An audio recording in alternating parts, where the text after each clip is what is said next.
ओम शांति। अॼु जी मिले तारीख़ है 20/10/2025। अॼु मिठा बाप दादा चवनि था मीठी मीठी ॿार बाबा आया आहिनि तव्हांखे ॾाढी रुचि सां पढ़ाइणु। तव्हां बि रुचि सां पढ़ो, नशो रहे। असांखे बाबा पढ़ाइण वारो स्वयं भॻवानु आहे। प्रश्न आता ब्रह्म कुमार कुमारियुनि जो उद्देश्य व शुभ भावना कहिड़ी आहे? उत्तर आहे तव्हांजो उद्देश्य आहे कल्प 5000 वर्ष पहिरियों जी तरह वरी खां श्रीमती विश्व में सुख शांति जो राज्य स्थापना करणु। इहो असांजो उद्देश्य आहे। तव्हांजी शुभ भावना आहे कि श्रीमती असां सॼे विश्व जी सदगति कंदासीं। तव्हां नशे सां चईंदा आहियो असां सभिनि खे सदगति ॾियण वारो वारा आहियूं। तव्हां नशे सां चई सघंदा आहियो असां सभिनि खे सदगति ॾियण वारा आहियूं। तव्हांखे बाप सां पीस प्राइज़ मिलंदी आहे। तव्हां नशे सां चईंदा आहियो असां सभिनि खे सदगति ॾियण वारा आहियूं।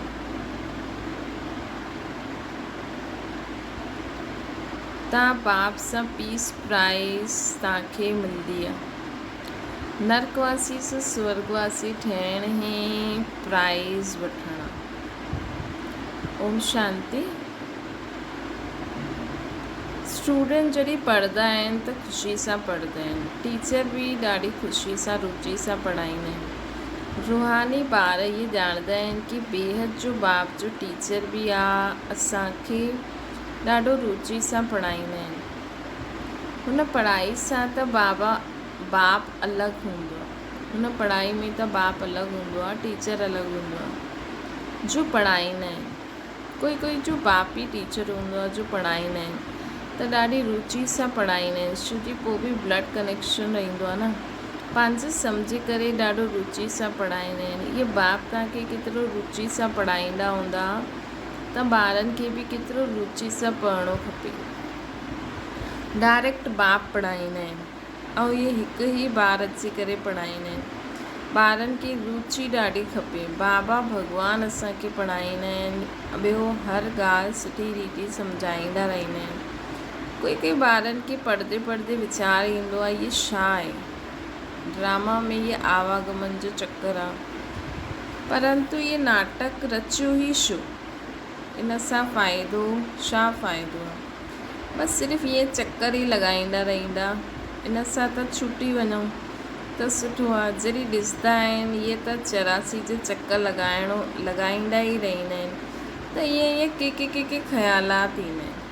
भॻवानु अहिड़ो खेल रचियो ई छो जो आवागमन जे चकर सां छुटी न सघंदा आहिनि।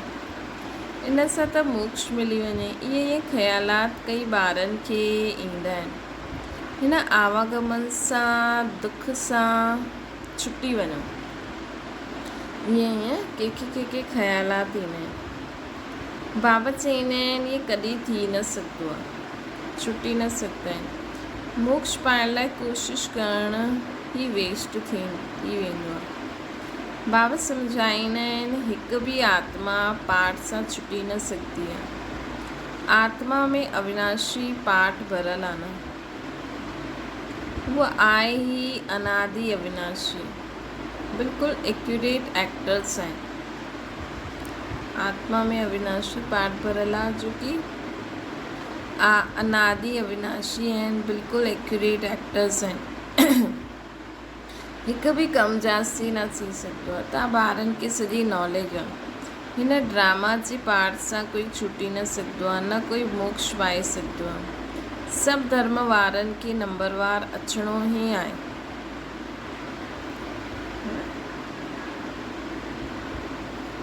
कोई बि जॾहिं शिव बाबा ई न छुटी सघंदा आहिनि त ॿियो कोई केरु छुटंदा? बाबा सम्झाईंदा आहिनि इहे ठहियलु अविनाशी ड्रामो आहे। तव्हां बि चईंदा आहियो बाबा हाणे ॼाणे विया आहियूं कीअं असां 84 जे चकर लॻाईंदा आहियूं। इहे बि सम्झंदा आहियो पहिरियों जो ईंदा हूंदा उहे 84 जन्म वठंदा हूंदा। पुठियां अचण वारा जे ज़रूरु कम जन्म हूंदा, है न। हिते त पुरुषार्थ करण जो आहे, हिते त पुरुषार्थ करण जो।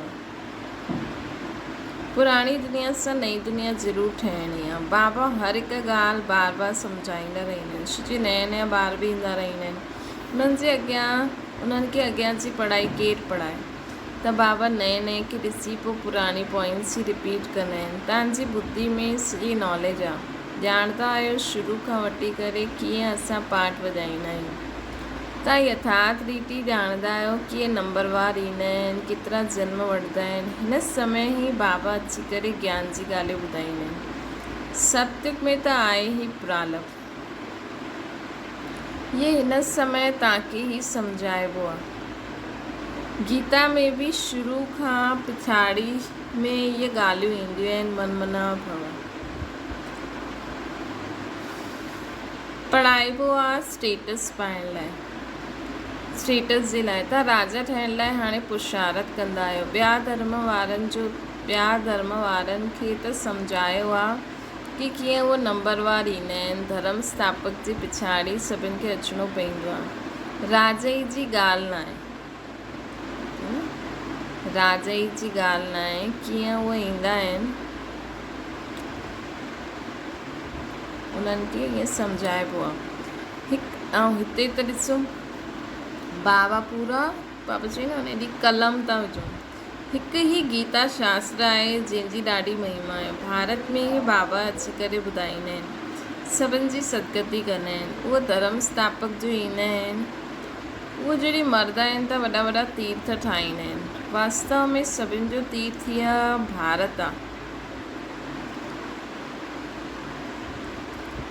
जाते बेहद जा बाबा ईंदा आहिनि। बाबा भारत में ई अची करे सर्व जी सदगति कंदा आहिनि। बाबा चवंदा आहिनि मूंखे लिबरेटर गाइड चवंदा आहिनि न।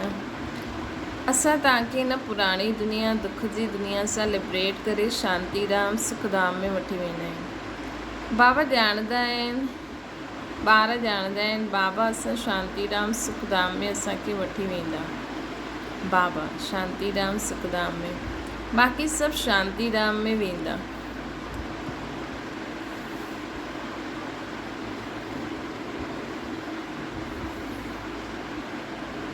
दुख सां बाप अची करे लिबरेट कंदा आहिनि। उन्हनि जो जनम मरण त आहे न बाबा जो। बाबा आया आहिनि पोइ हली वेंदा। उन्हनि वटि ईअं, उन्हनि जे लाइ ईअं थोरी चईंदसि कि बाबा मरी विया। जीअं शिवानंद जे लाइ चईंदा आहिनि शरीर छॾे छॾियो, पोइ क्रियाक्रम कंदा आहिनि। इहे बाबा हली वेंदा त हिननि जो क्रियाक्रम सेरेमनी आदि कुझु न थींदी। उन्हनि जे त अचण जो ई न पतो पवंदो आहे। क्रियाक्रम आदि जी त ॻाल्हि ई न आहे। ॿियो सभु मनुष्यनि जो क्रियाक्रम कंदा आहिनि। बाबा जो क्रियाक्रम न थींदो आहे। उन्हनि जो शरीर ई न आहे। सत्युग में इहे ज्ञान भक्ति जी ॻाल्हियूं हूंदियूं ई न। इहे हाणे ई हलंदियूं आहिनि। ॿिया सभु भक्ति ई सिखलाईंदा आहिनि। अधु कलाक भक्ति, पोइ अधु कलाक खां पोइ बाबा अची करे ज्ञान जो वरसो ॾींदा आहिनि। ज्ञान कोई हुते साथ न हलंदो आहे। हुते बाबा खे यादि करण जी दरकार ई न हूंदी। मुक्ति में मथे हाणे बाबा ज्ञान छो ॾींदा आहिनि? ज्ञान सां सम्झी करे आत्मा सभिनि सां डिटैच थी वञे ऐं हिकु बाबा सां ई कनेक्शन रहे। हिन करे असांखे ज्ञान योग सेखारींदा आहिनि। जॾहिं उहा स्थिति अची वेंदी आहे त पोइ ज्ञान योग जी दरकार ई न आहे। छो जंहिं समय उहा स्थिति अची वेंदी, आत्मा बाबा जे कनेक्शन में कंप्लीट सभु जॻह सां डिटैच, आत्मा मथे बाबा वटि हली वेंदी, पोइ वापसि सत्युग में ईंदी, पोइ पंहिंजे प्रारब्ध अनुसार पाठ ॿुधाईंदी, है न। त मथे बि ज्ञान जी दरकार न आहे, न ही स्वर्ग में, है न। ज्ञान कोई हुते साथ न हलंदो। हुते बाबा खे यादि करण जी दरकार न रहंदी। मुक्ति में आहे न, हुते हुते यादि करिणो हूंदो आहे। दुख जी फरियाद हुते हूंदी न आहे। भक्ति बि पहिरियों अव्यभिचारी, पोइ व्यभिचारी। हिन समय त अति व्यभिचारी भक्ति आहे। हिनखे रौरो नर्क चइबो आहे। हिकदमि तिखे खां तिखो नर्क, पोइ बाबा अची करे तिखो स्वर्ग ठाहींदा आहिनि। हिन समय 100% दुख, पोइ 100% सुख हूंदो, सुख शांति। आत्मा वञी करे पंहिंजे घर विश्राम कंदी। सम्झाइण में ॾाढो सहज आहे। बाबा चईंदा आहिनि, मां ईंदो ई तॾहिं आहियां जॾहिं नई दुनिया जी स्थापना करे पुराणे जो विनाश करिणो हूंदो आहे। एतिरो कार्य सिर्फ़ु हिकु त न कंदा न। खिदमतगार ॾाढा खपनि। हिन समय तव्हां बाप जी खिदमतगार ॿार ठहिया आहियो। भारत जी ख़ासि सची सेवा कंदा आहियो न। ख़ासि भारत जी आम पूरी दुनिया जी। सचो बाबा सची सेवा सिखलाईंदा आहिनि, पंहिंजी बि, भारत जो बि ऐं विश्व जो बि कल्याण कंदा आहिनि। त केतिरो रुचि सां करिणो खपे। बाबा केतिरी रुचि सां सर्व जी सदगति कंदा आहिनि। सभी हाणे बि सर्व जी सदगति थियणी ज़रूरु आहे। इहा शुद्ध अहंकार, शुभ भावना आहे न। तव्हां सची सची सेवा कंदा आहियो, परंतु गुप्त, कंहिंखे पतो ई नथो लॻे कि छा था करनि। आत्मा कंदी आहे शरीर द्वारा। तव्हां खां ॾाढा पुछंदा आहिनि, बीके जो उद्देश्य छा आहे? जब बीके जो उद्देश्य आहे विश्व में सत्य की सुख शांति जो स्वराज जी स्थापना करणु। असां हर 5000 वर्ष पोइ श्रीमती विश्व में शांति स्थापना करे विश्व शांति जी प्राइज़ वठंदा आहियूं, है न। विश्व शांति जी प्राइज़ वठंदा आहियूं। यथा राजा रानी तथा प्रजा, यथा राजा रानी तथा प्रजा सब प्राइज़ वठंदी। नरकवासी का स्वर्गवासी ठहिणु कम प्राइज़ आहे छा? उहो पीस प्राइज़ वठी करे ख़ुशि थींदा रहंदा आहिनि। मिलंदो त कुझु न आहे। सची सची प्राइज़ त हाणे असां बाबा सां वठूं था। विश्व जी बादशाही चईंदा आहिनि न, भारत असांजो ऊच देश आहे, है न। सची सची प्राइज़ त हाणे असां वठूं था। विश्व जी बादशाही चईंदा आहिनि, भारत असांजो ऊच देश आहे। केतिरी महिमा कंदा आहिनि। सभु सम्झंदा आहिनि असां भारत जा मालिक आहियूं, परंतु मालिक आहिनि किथां जा? हाणे तव्हां ॿार बाबा जी श्रीमत सां राज्य स्थापना कंदा आहियो। हाणे तव्हां ॿार बाबा जी श्रीमत सां राज्य स्थापना कंदा आहियो न। हथियार पवार जी कुझु ॻाल्हि ई न आहे।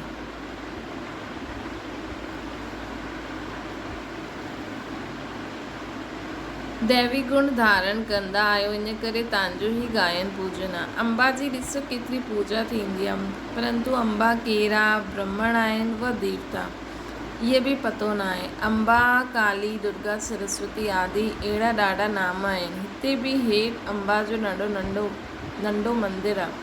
अंबा खे ॾाढी बुझायूं ॾेई छॾियूं आहिनि। ईअं त न, हिनखे चईंदा, हिनखे चइबो ब्लाइंड फेथ। ईअं त न आहे न। ॾाढी बुझायूं मतिलबु ॾाढा हैंड्स हूंदा। हाणे जेका मम्मा जा बि मददगार, शिव बाबा जा मददगार त आहिनि ई, लेकिन जे थिए न मम्मा जा बि साथी हूंदा न। भले कार्य शिव बाबा जो आहे, लेकिन हिकु थींदो आहे न, अलॻि अलॻि जो साथी बि आहिनि।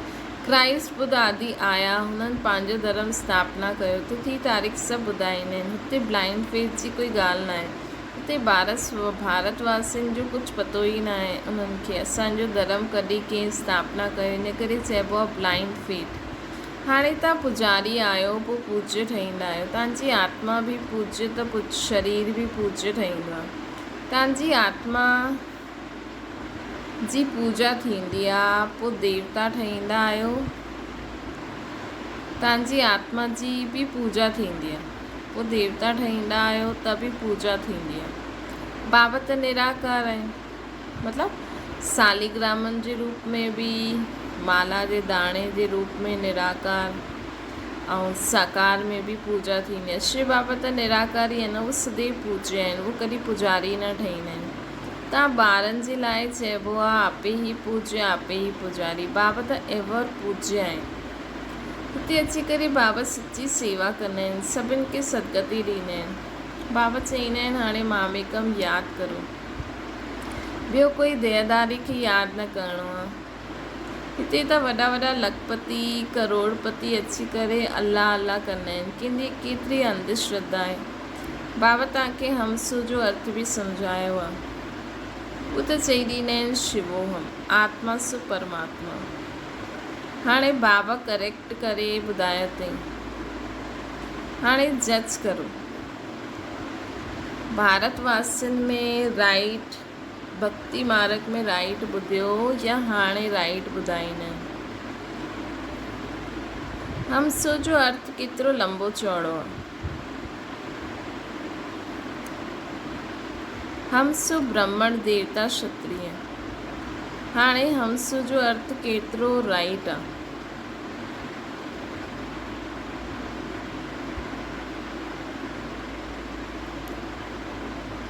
हाणे आत्मा चक्कर में हीअं ईंदी आहे। विराट रूप जो बि चित्र आहे न।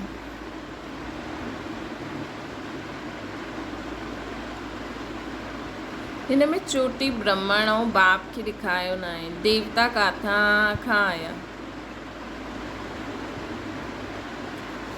पैदा किथां खां थिया। कलयुग में त शूद्र वर्ण जा आहिनि, सतयुग में फट सां देवता वर्ण जा कीअं थिया, कुझु बि सम्झंदा न आहिनि। भक्ति मार्ग में मनुष्य केतिरा फसियल आहिनि। कोई ग्रंथ पढ़े वरितो, कोई ख़्यालु आयो मंदरु ठाहियो, बसि ग्रंथ वेही ॿुधाईंदा आहिनि। ॾाढा मनुष्य अची वेंदा आहिनि, ॾाढा फॉलोअर्स ठही वेंदा आहिनि, फ़ाइदो त कुझु न थींदो आहे। ॾाढा दुकान निकिरी विया आहिनि।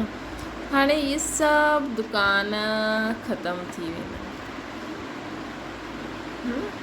बाबा चवनि था हाणे इहे सभु दुकान ख़तमु थियनि था न। ॾिसो ईअं नथा करनि त प्रकृति जी आपदायूं केॾी थी अचनि, केॾा दुकान त बंदि थी वेंदा। हाणे ये दुकानदारी सॼी भक्ति मार्ग में आहिनि। असां ॾाढो धन कमाईंदा आहिनि। सन्यासी चईंदा आहिनि असां ब्रह्म योगी तत्व योगी। जीअं भारतवासी वास्तव में देवी देवता धर्म जा, परंतु हिंदू धर्म जा चई छॾंदा आहिनि हुन धर्म जा। वैसे ब्रह्म त तत्व आहे, जिते आत्मा ई रहंदियूं आहिनि।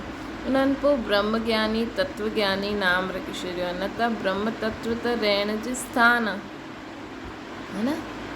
त बाप सम्झाईंदा आहिनि केतिरी भारी भूल करे छॾी अथनि। इहे सभु ब्रह्म मां अची करे सभु ब्रह्म दूर कंदो आहे। भक्ति मार्ग में चईंदा बि आहिनि हे प्रभु तुंहिंजी गति मत न्यारी।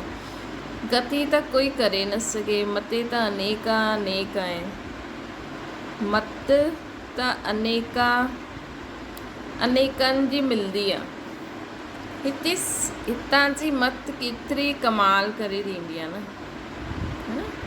मतियूं त अनेकियूं आहिनि, लेकिन बाबा जी मत त नरकवासी का स्वर्गवासी ठाहे ॾींदी, सॼे विश्व खे चेंज करे ॾींदी आहे। हाणे तव्हां ॿारनि जी ॿुधी में आहे एतिरी सभु धर्म कीअं ईंदा आहिनि, पोइ आत्मायूं कीअं पंहिंजे पंहिंजे सेक्शन में वञी करे रहंदियूं। इहे सभु ड्रामा में नूंद आहे। इहे बि ॿार ॼाणंदा आहिनि। दिव्य दृष्टिदाता हिकु बाप ई आहे। बाबा खे चइबो आहे इहे बाबा खे बाबा शिव बाबा खे ब्रह्मा बाबा चईं दिव्य दृष्टि जी चाबी मूंखे ॾियो, असां कोई खे साक्षात्कार करायूं। शिव बाबा चईं न, इहा चाबी कंहिंखे मिली न सघंदी आहे। उन्हनि जे एवेश में मां तव्हांखे विश्व जी बादशाही ॾींदो आहे, मां न वठंदो आहे।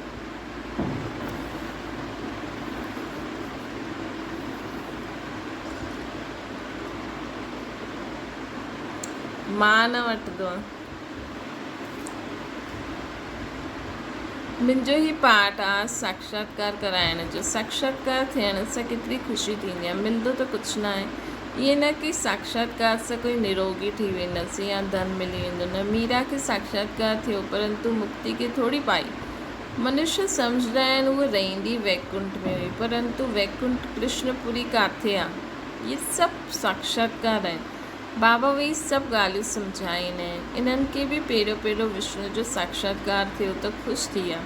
वो बि जॾहिं ॾिठई कि मां महाराज ठहींदमि, विनाश बि ॾिठई, पोइ राजे ई बि ॾिठई, तॾहिं निश्चय वियो ओहो मां त विश्व जो मालिक ठहींदमि, है न। ब्रह्मा बाबा खे नशो चढ़ियो, बाबा जी प्रवेशता थी वई न। बसि बाबा इहे सभु तव्हां वठी वठो, असांखे त विश्व जी बादशाही खपे। तव्हां बि इहे सौदो करण आया आहियो न। जो ज्ञान उठाईंदा आहिनि उन्हनि जी पोइ भक्ति छुटिजी वेंदी आहे न। अच्छा मीठे मीठे सिकिलरे ॿारनि प्रति माता पिता बाप दादा जो यादि प्यार ऐं गुड मॉर्निंग। रूहानी बाप जी सभिनि रूहानी ॿारनि खे नमस्ते। असांजी बि रूहानी माता पिता बाप दादा खे यादि प्यार गुड मॉर्निंग ऐं नमस्ते। धारणा जे लाइ मुख्य सार, दैवी गुण धारण करे श्रीमती भारत जी सच्ची सेवा करणी आहे। पंहिंजो भारत जो ऐं सॼे विश्व जो कल्याण ॾाढो ॾाढो रुचि सां करिणो आहे। ॿियो आहे ड्रामा जी अनादि अविनाशी नून खे यथार्थ सम्झी करे कोई बि टाइम वेस्ट करण वारो पुरुषार्थ न करिणो। ड्रामा जी अनादि अविनाशी नून खे यथार्थ सम्झी कोई बि टाइम वेस्ट करण वारो पुरुषार्थ न करिणो। व्यर्थ ख़्यालात बि न हलाइणा आहिनि। ड्रामा जी अनादि अविनाशी नूंद खे यथार्थ सम्झी करे पंहिंजो टाइम वेस्ट न करिणो, मतिलबु हर ॻाल्हि में कल्याण सम्झणो। व्यर्थ ख़्यालात बि न हलाइणा आहिनि। वरदाना दीपराज बाप द्वारा अमर ज्योति जी बधाई वठण वारा सदा अमर ठहो। भगत माण्हू त चैतन्य दीपकनि जी यादगार जड़ दीपकनि जी दीपमाला मनाईंदा आहिनि। भगत माण्हू त चैतन्य दीपकनि जी यादगार जे कारण जड़ दीपकनि जी दीपमाला जलाईनि। हिकु न जलाईंदा आहिनि, ॾाढा सारा उहे लाइन में जलाईंदा आहिनि। तव्हां जॻहि उहे चैतन्य दीपक बालक ठही दीपकनि जे मालिक सां मंगल मिलन मनाईंदा आहियो न। बाप दादा तव्हां ॿारनि जी मस्तक ते जॻो उहो दीपक ॾिसनि था। तव्हां अविनाशी अमर ज्योति स्वरूप ॿार दीपराज बाप द्वारा वधाई वठंदा आहियो। सदा अमर भव जो वरदान प्राप्त करो था न। ये दीपराज बाप ऐं दीपरानियुनि जे मिलन जो यादगार ई दीपावली आहे। दीपराज बाबा ऐं सभु आत्मायूं दीपरानियुनि जो जेको मिलन थींदो आहे न, इहे ई दीपावली जो यादगार आहे। ये ॾींहुं ये समय यादगार जे रूप में माण्हू कलयुग जे अंत ताईं बि दीपावली मनाईंदा आहिनि। स्लोगन आहे बाप ऐं तव्हां ॿई अहिड़ा कंबाइंड रहो जो कोई असांखे अलॻि ई न करे सघे। अव्यक्त इशारो, अव्यक्त इशारो वर्तमान समय जे प्रमाण सर्व आत्मायूं प्रत्यक्षल अर्थात प्रैक्टिकल प्रूफ ॾिसणु चाहींदियूं आहिनि त तन मन कर्म ऐं संबंध संपर्क में साइलेंस जी शक्ति जो प्रयोग करे ॾिसो। तन मन कर्म संबंध संपर्क में साइलेंस जी शक्ति जो प्रयोग करो। शांति जी शक्ति सां तव्हांजो संकल्प वायरलेस खां बि तेज कहिड़ी बि आत्मा ताईं पहुची सघंदो आहे। वायरलेस खां बि तेज कहिड़ी बि आत्मा ताईं पहुची सघंदो आहे। अगरि असां उन शांति में रही करे उन आत्माउनि जे लाइ संकल्प करो न, त उहा वायरलेस खां बि तेज कहिड़ी बि आत्मा ताईं कंहिं बि देश में पहुची सघंदो आहे। हिन शक्ति जो विशेष यंत्र आहे शुभ संकल्प। हिन संकल्प जे यंत्र द्वारा जो चाहे वो सिद्धि स्वरूप में ॾिसी सघंदा आहियो। शांति जी शक्ति और शुभ संकल्प। त हिन संकल्प जे यंत्र द्वारा जो चाहे वो सिद्धि स्वरूप में ॾिसी सघंदा आहियूं, सिद्ध उहा ॾिसी सघंदा आहियूं। अच्छा, ओम शांति। बाबा खे यादि करो।